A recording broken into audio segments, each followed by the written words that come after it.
3 ঘন্টা 24 মিনিটের একটা সিনেমা একটানা সিটে বসে দেখা কোনো মুখের কথা না। বিশেষ করে সেই সিনেমায় যদি এরকম মারাত্মক দুই একটা ত্রুটি বিচ্যুতি থাকে, ভালো লাগে বলুন? এমনিতে দেখুন, একটা সিনেমা বানানো তো খুবই সোজা, কয়েকটা জিনিস মাত্র ভালো হতে হয়। এই যেমন ভালো অ্যাক্টিং, ভালো ডিরেকশন, ভালো স্ক্রিন প্লে, ভালো ডায়লগ রাইটিং, ভালো art direction, production designing, background music, characterization, editing, sound designing, sound mixing, cinematography, realistic action choreography, আর কয়েকটা জিনিস মাত্র থাকে, সেগুলো আর অত বলে সময় নষ্ট করবো না। কিন্তু এই সহজ কাজটাই বেশিরভাগ সিনেমাই করতে পারে না, যেটা ধুরন্ধর করে দেখিয়েছে।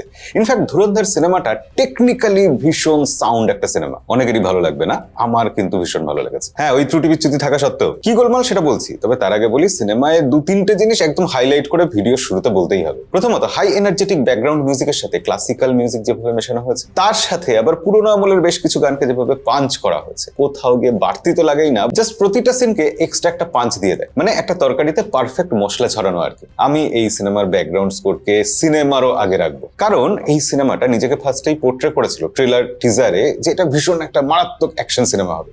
এটা কিন্তু সেরকম অ্যাকশন সিনেমা নয়। লোকে যে বলছে এটা একটা স্পাই মুভি, এটা আসলে স্পাই মুভিও নয়, বরঞ্চ এই সিনেমাটা আমার মনে হয়েছে বিশাল ভরদ্বাজের ওমকারা সিনেমার একটা লেটেস্ট ভার্সন। কোথাও গিয়ে শেক্সপিয়ারের ওথেলো থেকে একটা ইন্সপিরেশন নেওয়া আছে। হ্যাঁ, তার উপর বিভিন্ন রকম লেয়ারিং খুব সুন্দরভাবে করা হয়েছে, কখনোই আপনি বলতে পারবেন না এর সাথে মিল আছে বা তার সাথে মিল আছে। এই সিনেমাটা আসলে একটা গ্যাং ওয়ারের সিনেমা, মডার্ন গ্যাং অফ ওয়াসিপুর বলেও বলা যায়। তবু কেন সবাই এখানে স্পাই থ্রিলার বলছে? ভারত পাকিস্তানের যে সম্পর্ক, বেশ কিছু বছর ধরে দুই দেশের যে কনফ্লিক্ট, নানা রকম ইনসিডেন্ট, সেগুলো এই সিনেমার মধ্যে এমন সুন্দরভাবে ছোট ছোট জায়গায় ঢুকানো হয়েছে যে ব্লেন্ডিংটা একদম মারাত্মক হয়েছে। কখনোই সিনেমার গল্পের থেকে এই স্পাই থ্রিলার আর দুই দেশের সম্পর্ককে আলাদা করা যায় না। কিন্তু আপনি যদি এই স্পাই থ্রিলারের অ্যাঙ্গেলটাকে সরিয়ে রাখেন, দুই দেশের সম্পর্কের টানাপোড়েনের অ্যাঙ্গেলটাকে সরিয়ে রাখেন, তাহলে গোটা সিনেমাটা দেখুন জাস্ট একটা গ্যাং ওয়ার, যেটা শুরু থেকে বিভিন্ন ক্যারেক্টারকে, বিভিন্ন গ্যাংকে, সেই সময় পরিবেশ প্রেক্ষাপটকে এস্টাবলিশ করা হয়েছে। হ্যাঁ, পাকিস্তান দেখানো হয়েছে, তার কারণ এই ডার্ক ব্যাপারটা, এই অরাজকতার ব্যাপারটা, এমন একটা জায়গা চাই যেখানে আইনের শাসন দুর্বল,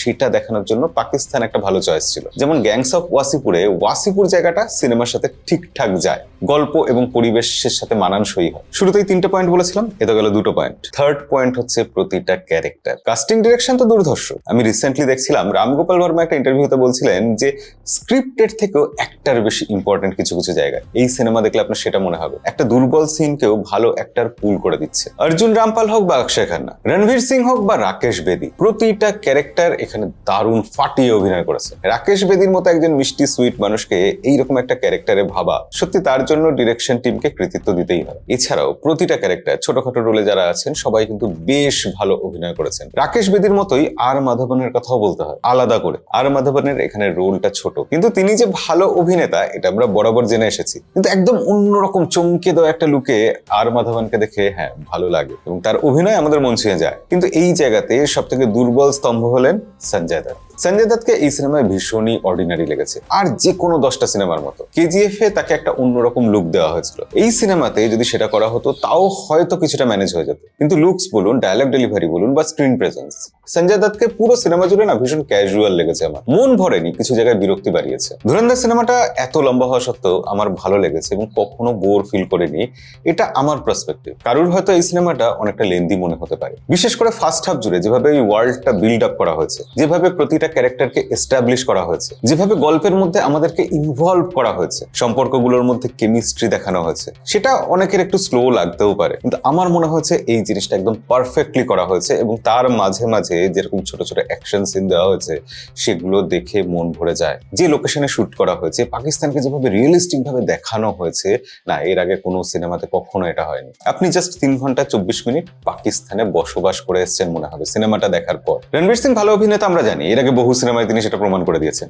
না না, আমি সিনেমার বাইরের কথা বলছি না, রিয়েল লাইফে তিনি কতটা দুর্বল অভিনেতা সেটা নিয়ে এখানে আলোচনা করে লাভ নেই। কিন্তু এই সিনেমাতে যে ক্যারেক্টারে তাকে দেওয়া হয়েছে, সেই ক্যারেক্টার হিরোর হলেও তাকে কখনো অবাস্তব চরিত্র মনে হয়নি, বরঞ্চ তাকে একটা রহস্যময় চরিত্র মনে হয়েছে। এমনি ডায়লগ কম দেওয়া হয়েছে, তার ব্যাকগ্রাউন্ড সেভাবে জানানো হয়নি, তার সম্পর্কে একটা মিনিমাম ইনফরমেশন দিয়ে সিনেমা শুরু হয় এবং সিনেমা যত এগোয় তার সম্পর্কে আমরা কিন্তু বেশি জানতে পারি না। আমরা সেই ওয়ার্ল্ডটা সম্পর্কে জানতে পারি, সেখানে রাজনীতি সম্পর্কে জানতে পারি। হয়তো মেকাররা এটা ইন্টেনশনালি করেছেন, তিনি যে একজন স্পাই সেটা জানানোর জন্য, অথবা সেকেন্ড পার্টে তার ব্যাপারে আরো কিছু স্টোরি রিভিল হবে, সেটার জন্য দেখা যাক 2026 সালের 19শে মার্চ এই সিনেমা আসবে এবং তখন আমরা সব জানতে পারবো। কিন্তু দ্বিতীয় সিনেমায় আমি দুটো জিনিস চাইবো না। প্রথমত, আরো ভালো ক্লাইম্যাক্স চাইবো। ধুরন্ধর সিনেমা এতক্ষণ ধরে যে এত বিল্ড আপ দিল, তারপর যে লাস্টে ক্লাইম্যাক্সটা আসলো সেটা অনেক বড় বিস্ফোরণ নিয়ে আসলো না, একটা বিশাল কিছু এক্সট্রাঅর্ডিনারি কিছু হলো না। একটা সিনেমাতে কিছু হাই কিছু লো তো থাকে। এই সিনেমাতে যেরকম হাই আর লো পয়েন্ট চলছিল, মাঝে মাঝে ডিপ আসছিল, মাঝে মাঝে কিছু অ্যাকশন সিন আমাদের হাই দিচ্ছিল, মাঝে মাঝে লাভ স্টোরি আসছিল, তার মাঝে আবার কিছু চেজিং সিন আমাদের হাই দিচ্ছিল। এই প্যাটার্নটা শেষ অব্দি চলতে থাকে। একদম শেষে গিয়ে একটা যে বড় হাই থাকবে, একটা কিক থাকবে, সেই কিকটা এই সিনেমায় ছিল না। এবং এখান থেকে আমি খারাপ লাগার দ্বিতীয় পয়েন্টটা বলবো, এই সিনেমায় অ্যাকশন খারাপ ছিল কেউ বলবে না, রিয়েলিস্টিক ছিল, র ছিল এবং দেখতে ভালো লাগছিল। সুন্দর কোরিওগ্রাফি করা হয়েছে অ্যাকশনের দৃশ্যগুলো। অ্যাকশন দৃশ্যগুলোকে এরকম আলাদা একটা মাত্রা দেওয়ার জন্য যত দিন যাচ্ছে তত সিনেমাগুলোতে নৃশংস, হিংস্র এবং একটা গা গুলানো জিনিস আমরা ক্রমশ দেখতে পাচ্ছি। আগেকার সিনেমায় চুম্বন দৃশ্যকে ডাইরেক্ট না দেখিয়ে দুটো ফুলে ঠোকাঠুকি হচ্ছে এরকম দৃশ্য দেখানো হতো। এখন সরাসরি কিসিং সিন দেখানো হয় এবং সেটা নিয়ে মাঝে মাঝে সমালোচনা হয়। ঠিক একই জিনিস তো অ্যাকশন নিয়েও হচ্ছে। আগে কেউ কাউকে মারছে, এই দৃশ্যটা দেখানো হতো, কিন্তু সেটা তো কোনো ডকুমেন্টারির মতো করে দেখানো হতো না। খুলি উড়ে গেলে তার মধ্যে ঘিলু থাকে কিনা সেটা আমরা সিনেমায় দেখতে চাই না। এটা আসলে একটা শর্টকাট। অ্যাকশন দৃশ্যের ছাপ মনের গভীরে পুঁতে দেওয়ার জন্য এইরকম ব্রুটাল কিছু সিন দেখানো হয়। যত দিন যাচ্ছে সেটা বাড়ছে। আমি জানি না এই সিনেমাতে যেরকম কিছু অপ্রয়োজনীয় নৃশংস দৃশ্য দেখানো হয়েছে, সেটা নৃশংসতা অবধি ঠিক ছিল,